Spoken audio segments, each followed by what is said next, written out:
Welcome back, LAAC students, to our ninth module explainer for Professor Sedgi's abnormal psychology class. All right, today we're jumping into a topic that's absolutely fundamental to being human, but one that's so often wrapped up in silence and, honestly, a lot of misunderstanding. Human intimacy. Let's get into it. So why does this matter so much, especially for us, right here in LA? Because these ideas aren't just words in a textbook. They're woven into our daily lives while we're juggling tough classes, demanding jobs, and complicated relationships, all while trying to figure out who we are in this massive, ambitious city. This module gives us the tools, the language, to talk about these deeply personal things with real empathy and understanding. To really get a handle on intimacy, we have to start with the very foundations of who we are. Think of this first part as learning the essential vocabulary. These are the building blocks we need to understand ourselves and others on a much deeper level. First up, we have sex assigned at birth.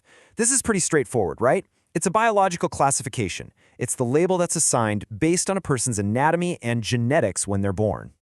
But, and this is a huge but, that is totally distinct from gender identity. This is all about what's internal. It has nothing to do with what a doctor observes. It's about your own deep, personal, authentic sense of self. It's who you know you are on the inside.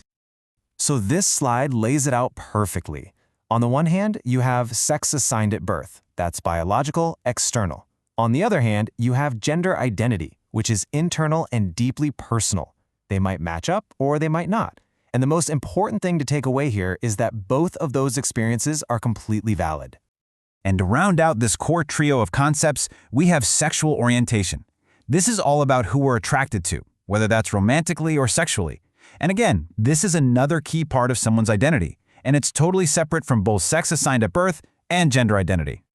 Okay, so what happens when there is a major disconnect between that internal sense of self, your gender identity, and the sex you were assigned at birth? Well, this module explains that it can lead to something called gender dysphoria, which is a state of real, significant distress.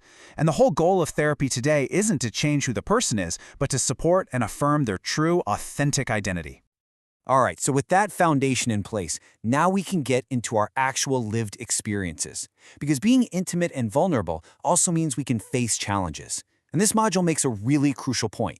These challenges are way more common than you think, and so many people struggle with them completely in silence. So the module defines sexual dysfunction as having difficulty during any part of sexual activity. This isn't some rare moral failing or something to be ashamed of. It's a common health issue that can affect literally anyone at any point in their lives. Now, this slide is where it gets so real for us. I mean, think about the pressure cooker of life here in LA. The stress from exams, trying to juggle a job, dealing with family pressures, not to mention all the myths and unrealistic expectations we see in the media all the time. All of these things, emotional, physical, cultural, they can directly impact our intimate lives. This next section of the module gets into the huge, vast spectrum of human desire, and most importantly, where the line is between an interest and actual harm. This is where the ideas get really nuanced, and where the clinical definitions are incredibly important to understand. The module introduces this term paraphilias, which is used to describe intense sexual interests that are kind of outside of what society considers typical. And it makes a very, very clear point. Just having an atypical interest is not, by itself, a disorder.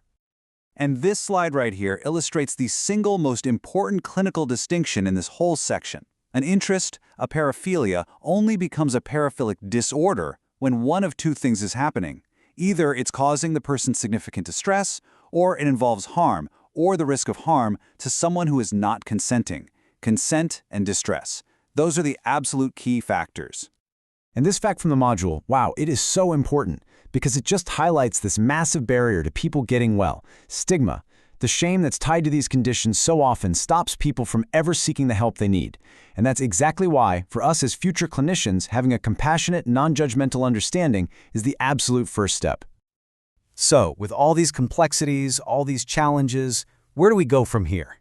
Well, the final part of this module is all about hope. It's about the paths forward toward healing, health, and well-being. If there's one single message you take away from this entire explainer, please let it be this one. The module is so clear. Whether we're talking about a dysfunction, distress, or a disorder, these are treatable conditions. There is hope, and there is a clear path forward for people who are struggling. One of the main pathways is something called sex therapy, and it's a structured, really supportive process. It starts with just understanding the issue, and then it moves to education, busting those cultural myths we talked about. And from there, it helps people change unhelpful thought patterns and gives them practical tools to lower anxiety and improve connection.